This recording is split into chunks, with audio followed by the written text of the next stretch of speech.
तो आप सबका एक बार फिर से स्वागत है हमारे यूट्यूब चैनल स्टडी अड्डा पर। और आज के 16 महत्वपूर्ण करंट अफेयर्स हिंदी में डिस्कस करेंगे हम लोग। तो आइए शुरुआत करते हैं आज के पहले प्रश्न के साथ। हाल ही में अंपायरों के आईसीसी एलाइट पैनल में किस भारतीय अंपायर को शामिल किया गया है? तो इसका सही जवाब है नितिन मेनन। Option D, Nitin Menon. वह इंग्लैंड के नीजेल लॉन्ग की जगह लेंगे इस लिस्ट में, और वह पूर्व कप्तान और अंपायर श्रीनिवास वेंकटरमन और सुंदरम रवि के बाद प्रतिष्ठित पैनल में जगह बनाने वाले तीसरे भारतीय बन जाएंगे। अगला प्रश्न, किस केंद्रीय मंत्री ने गरीब कल्याण रोजगार अभियान वेब पोर्टल लॉन्च किया है? तो यह ग्रामीण विकास मंत्री और कृषि मंत्री नरेंद्र सिंह तोमर जी के द्वारा लॉन्च किया गया है portal. Option C, Narendra Singh Tomar सही जवाब है। इस परियोजना के लिए 50,000 करोड़ रुपए आवंटित किए गए हैं, जिसके तहत रिटर्निंग प्रवासी श्रमिकों को उनके मूल स्थानों पर रोजगार के अवसर दिए जाएंगे। तो ये बहुत ही अच्छा पहल है, जिससे लोगों को दिहाड़ी नहीं होना पड़ेगा, दूसरे जगह पर जाना नहीं पड़ेगा अपना प्रदेश छोड़कर। अगला प्रश्न, मिशेल मार्टिन किस देश के नए प्रधानमंत्री बने हैं? तो वे आयरलैंड के नए प्रधानमंत्री बने हैं। राइट आंसर है ऑप्शन ए, आयरलैंड। और आयरलैंड की राजधानी है डबलिन और उसकी मुद्रा है, करेंसी है यूरो। अगला प्रश्न, हाल ही में संयुक्त राष्ट्र ने अपने राज्य में कोरोना वायरस महामारी से लड़ने के प्रयासों के लिए किस राज्य के स्वास्थ्य मंत्री के शैलजा को सम्मानित किया है? एग्जाम में ऐसे भी प्रश्न पूछे जा सकते हैं कि स्वास्थ्य मंत्री के शैलजा को जो सम्मानित हुई है संयुक्त राष्ट्र द्वारा, वे किस राज्य की स्वास्थ्य मंत्री है जिन्हें संयुक्त राष्ट्र ने सम्मानित किया है? तो इसका सही जवाब होगा Kerala. Option B, Kerala is the right answer. Kerala, जिसने भारत के पहले कोरोना वायरस मामलों को दर्ज किया था, महामारी को नियंत्रित करने में सफल रहा है अभी, और फिलहाल में भारत में 18वें स्थान पर है कोरोना मामलों में। अगला प्रश्न, राष्ट्रीय उत्पादकता परिषद एनपीसी की 49वीं गवर्निंग काउंसिल की बैठक की अध्यक्षता किसने की? तो यह commerce and industry minister Piyush Goyal द्वारा अध्यक्षता की गई। राइट आंसर है option C, commerce and industry minister और रेल मंत्री पीयूष गोयल के द्वारा, क्योंकि एनपीसी खुद ही कॉमर्स एंड इंडस्ट्री मिनिस्ट्री के अंदर आता है। अगला प्रश्न, ड्रोन के माध्यम से टिड्डियों को नियंत्रित करने वाला पहला देश कौन सा बन गया? तो इसका सही जवाब है ऑप्शन ए, भारत।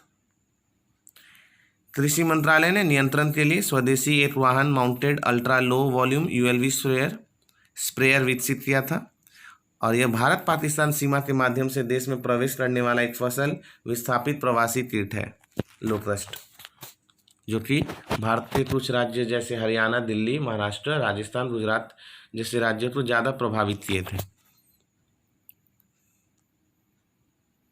अगला प्रश्न, यूपीआई मल्टी बैंक मॉडल पर आईसीआईसीआई बैंक के साथ किसने समझौता किया है?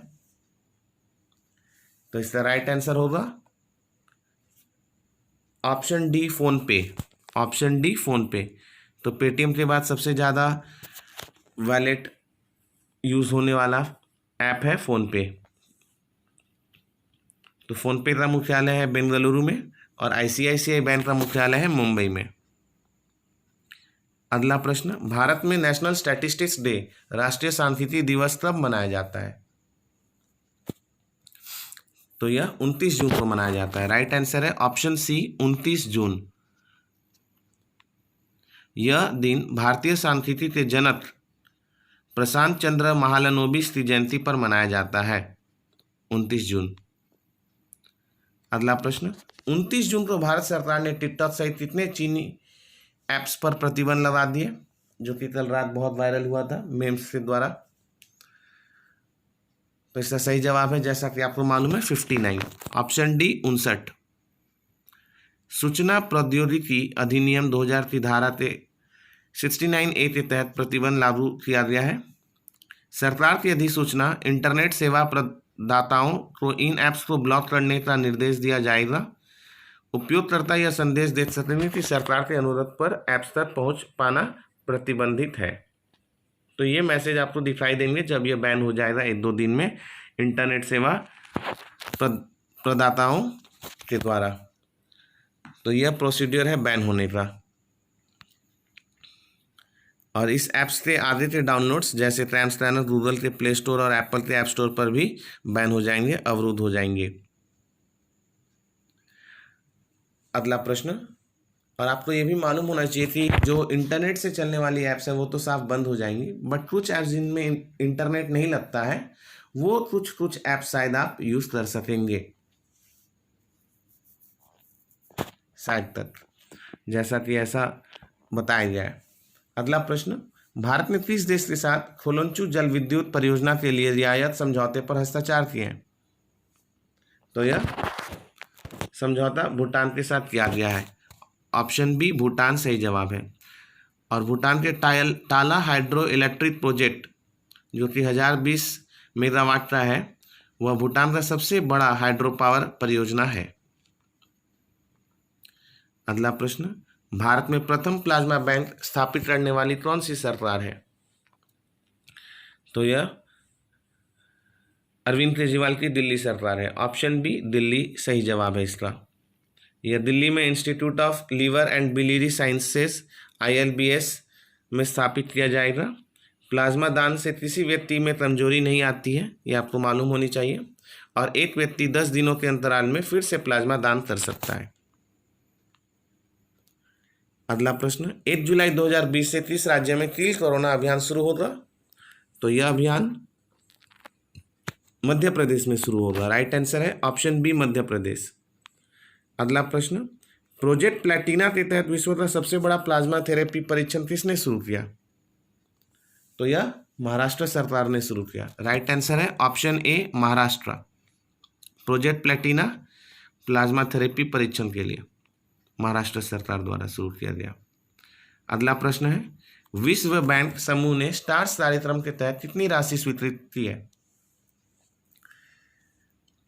तो इसका राइट आंसर है $500 million. Option A USD 500 million. Stars का लक्ष्य राज्यों के कार्यक्रम के लिए टीचिंग, लर्निंग और परिणाम को मजबूत बनाना है, और इसमें 6 भारतीय राज्य जो जुड़े हैं वो है राजस्थान, उड़ीसा, केरल, मध्य प्रदेश, हिमाचल प्रदेश और महाराष्ट्र। अगला प्रश्न, मुनस्यार में जुरासिक एरा प्लांट के संरक्षण के लिए भारत का पहला लीचेन पार्क कौन सा राज्य विकसित किया है? तो यह विकसित किया गया है उत्तराखंड द्वारा। इसका सही जवाब है ऑप्शन बी उत्तराखंड। और आज का आखिरी प्रश्न, द यंग यूनिवर्सिटी रैंकिंग 2020 में किस भारतीय संस्थान ने शीर्ष स्थान प्राप्त किया?